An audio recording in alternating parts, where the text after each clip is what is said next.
Hi everyone, in today's video I'm going to be showing you how to make these Black Forest cookies. This is a fun twist on Black Forest cake. It starts off with a fudgy double chocolate chip cookie that is topped with a tart cherry compote and finally topped with some fluffy whipped cream and chocolate shavings. I actually used cherries that I picked from my backyard for this recipe. I recently shared a short, which is the video that you're watching right now, where I picked some cherries and apricots from my backyard, so I decided to use those cherries for this recipe. Chocolate and cherry go so well together and I absolutely love Black Forest cake, so I decided to turn it into a cookie because I also love cookies, and who doesn't love cookies?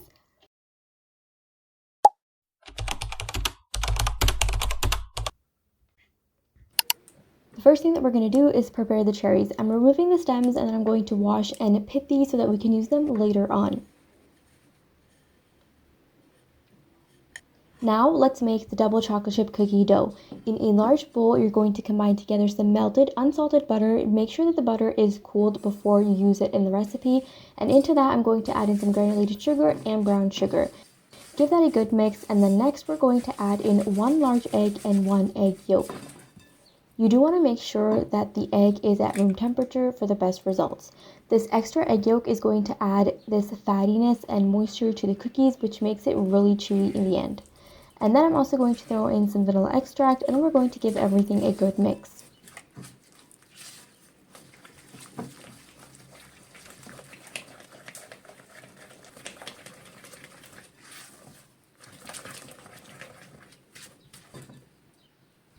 Next goes in the secret ingredient, which is 1 tablespoon of heavy cream. If you don't have heavy cream, you could also use milk. What this essentially does is kind of the same thing that extra egg yolk does.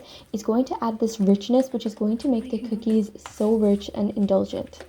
Give that a good mix, and then we're going to add in the dry ingredients. This includes some all-purpose flour. I have not tried this recipe with any other type of flour. And then I'm going to add in some unsweetened cocoa powder along with some baking soda and some salt. I use Dutch processed cocoa powder, which is why my cookies are a really dark brown color, and I highly recommend using Dutch processed cocoa powder for baking. It just has a more stronger and richer chocolate flavor than regular cocoa powder. Now, once everything has come together like this, I'm going to add in the chocolate chips. You could also use chocolate chunks if you'd like, and if you like, you could even leave the chocolate out because this cookie does have a lot of other components. If you don't have chocolate, it's okay. Give that a good mix, and you want to avoid over mixing. What we're going to do now is portion out the cookie dough. As you can see, the dough isn't very sticky, but it's not stable enough for us to bake right away because it will spread way too much in the oven. So I have here a plate that I lined with a piece of parchment paper, and then I'm going to use an ice cream scoop or a cookie scoop to scoop the cookie dough onto the plate. This is a larger scoop, about 2 tablespoons or 2.5 tablespoons, I believe. You can make them whatever size you'd like, but I decided to make them larger for this because we do need room for the cherry compote and the whipped cream on top. Scoop all of your cookie dough onto the plate, and then we're going to pop this into the refrigerator for at least 2 hours, or you can even make this the day before and refrigerate it overnight.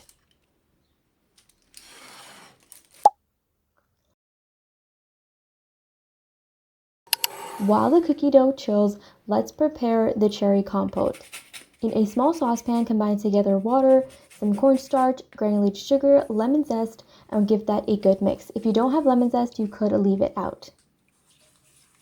Now we're going to add in the cherries. I pitted these cherries and cut them in half. You can cut them even smaller if you'd like, but they are going to become very mushy and small as they cook. Give this a good mix, and then we're going to place this on medium-high flame and cook this while stirring for around 5 minutes or until the mixture has thickened quite a bit. As you can see, this is what your mixture should look like. This will thicken even more once it has cooled down.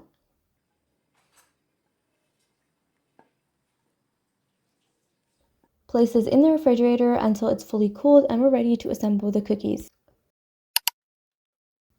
For the whipped cream frosting, all you have to do is beat some heavy whipping cream with some powdered sugar until stiff peaks form.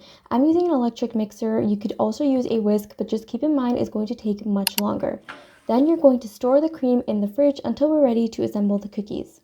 The cookie dough has chilled, so we're going to place that onto a lined baking sheet. Make sure to leave some space in between each of the balls because you do not want them to stick together as they bake. We're going to bake these in an oven preheated to 180 degrees Celsius for about 13 to 14 minutes.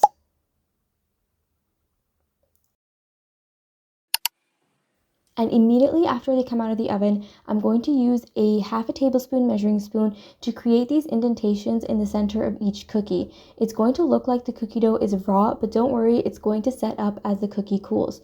You want to work fast because you want to do this really quickly to all of the cookies before the cookie cools down.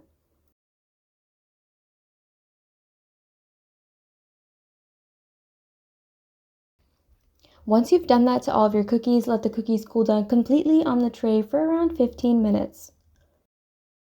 Now the cookies are fully cooled and so is our cherry filling, so let's assemble the cookies.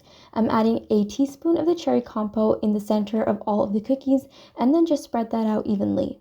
The entire written recipe with tips and tricks, step-by-step instructions, as well as the printable recipes available on my website, thefoodflamingo.com, and you can find a link to that in the description box below. I will also have links to my favorite baking equipment and ingredients in the description box below. Next, we're going to add on the whipped cream frosting. I'm using about a large heaping teaspoon, as you can see, and then I'm going to add that on top of each of the cookies like this. You can add as much as you'd like, but just keep in mind not to add too much cream, otherwise it's going to overpower all the other flavors. Now use the back of your spoon to spread it out like so. This does not need to be neat. In fact, it looks really nice when it's rough.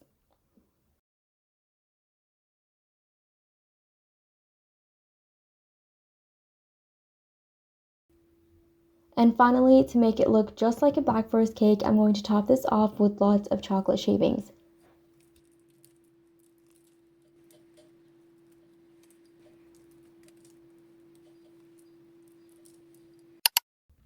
And there you have it, your Black Forest cookies are ready to go. I also added these half cherries on some of them and I think they look adorable. Honestly, these are one of my favorite cookies that I have ever made.